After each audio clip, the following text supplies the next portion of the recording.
Hey guys, Philippa here. This will probably be a quick one because I'm not really sure how much I have to say on this today, but I felt sort of inspired this morning. I had my two boys in the van and we were off to soccer. Yes, I spent 3 hours on the sidelines this morning, which is why I'm still makeup free. It's been a fairly busy day. Hey Maddie, good to see you again. I was just thinking about it on the way to soccer this morning. We'd had a little battle. It was a cold morning when we woke, when our alarms went off. We didn't particularly feel like getting out of bed. And so I slept in a little. And then I think it was around 7 o'clock that Mr. Nine bowled in and said, "Who's taking me to soccer?" Which prompted me to get up. Because I was on soccer duty this morning, and that's a commitment. That's a commitment. Getting the kids to and from soccer, my husband and I, we share that commitment. So we used to have a complicated arrangement. Now we're down to we take turns, week on, week off. So this week I went to do the soccer run, and next week it'll be my husband's turn to do the soccer run. The whole extracurricular activity thing for your kids, that's a commitment for everybody involved, especially when your kids are young. And I suppose, when it was sign-up time for soccer, I kind of, to some degree, made the commitment on their behalf. I knew that Mr. 9 wanted to play soccer. I thought that Mr. 7 wanted to play soccer, and so I signed them both up. And I made the commitment to be in charge of getting them to and from trainings and at least sharing the ferrying to and from their games on Saturdays. Now, Mr. 9 doesn't usually have too much trouble with the Saturday mornings anyway, because he enjoys his games. It's not the hard part of the commitment for him mostly, I think. But Mr. 7 this morning at 7 o'clock did not want to go. And so we did the whole, hang on a minute, buddy, we signed you up for the season. We signed you up for the whole season. And so you've got to do the whole season. And trying to impress upon him the fact that, especially with it being a team sport, if he didn't go, he'd be letting his whole team down. What if they missed him? What if they needed him? What if he didn't turn up and half the others didn't turn up?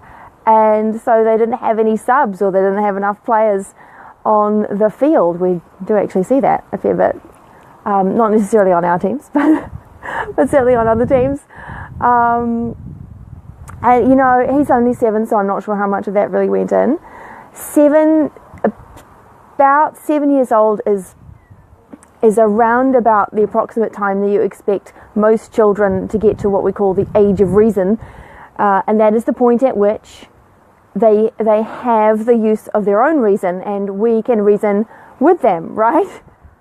I'm not sure whether he's quite there yet, but we tried to reason with him this morning. And, at the end of the day, I had to get hubby out of bed and just said, look, I'm going to need a little bit of help because we've got to get 2 of them ready to go, and we were all laid up, and, let's make this work, please. Sure enough, he did get up. There's commitment there too, He got up and he helped both the boys to get dressed ready for soccer, and we were away. And as I was in the car this morning, getting them across the river to soccer, it just reminded me of when I was a teenager and my younger siblings and we were doing Saturday morning music school, and there was certainly one year, I think, that some of us picked new instruments to learn because we'd got some of them anyway had got a little bit tired of recorder and needed to move on to something that's considered a little bit more serious. Don't get me started on that. The recorder is a real instrument.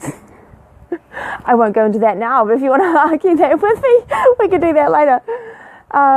And I seem to recall one of my sisters, or both I think, at the same time decided to try the violin.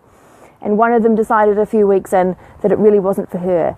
But the cool thing about music, of course, is there are no seasons exactly, but my parents did insist that she finish the term.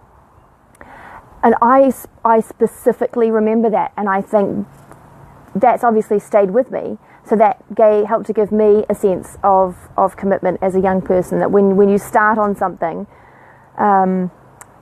you've got to, if you want to finish up, you've got to get yourself at least to a reasonable end point. But then I was thinking, what does this mean for us as adults? We all have commitments. Hopefully our own parents helped us through those commitments in extracurricular activities when we were kids, because I think it's important to have that sense of follow through. But I'm in an interesting position, along with probably quite a lot of people on my friends list actually, of being in business for myself.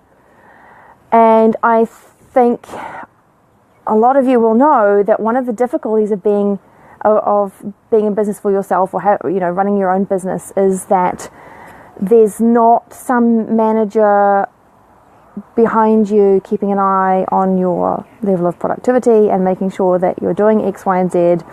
And so it's easy to let time slip by without doing a whole lot. And I'd be really interested to hear from those of you who've been in that sort of position and have developed little systems to help yourself follow through on your commitments in that regard, because I feel that there's always room for improvement there. I do have one little sort of trick up my sleeve, in that there is one task in my business that I am prepared to do every single day. I think every now and then I forget. But if I've done nothing else in my business that day, I can't see any comments. I hope if you guys are commenting, I'll come back later and I'll have a look. But at the moment, I can only see who's watching. I can't see who's commenting.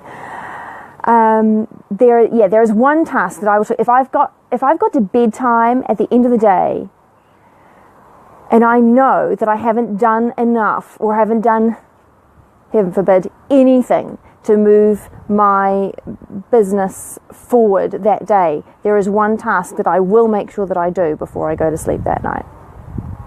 And that is my currently one trick for keeping myself on task and staying committed. So if you guys have your own tricks, I'd love to hear them. Just stick them in the comments down below, and I'm sure there'll be a lot of people who might catch the replay of this and would be really interested to hear them, because we could all do with help to be more committed, don't you think, to the things that we've decided to do in life. Anyway, those are my thoughts for today. Just, if you have kids, as we do, I feel it's one of our responsibilities to help them to learn to follow through on their commitments. So we will continue to try to do that. Let's hope they learn. If you have any tricks, pop them below. I look forward to having a read of them later. Thanks guys for watching, and I might see you again next week. Enjoy the rest of your weekend.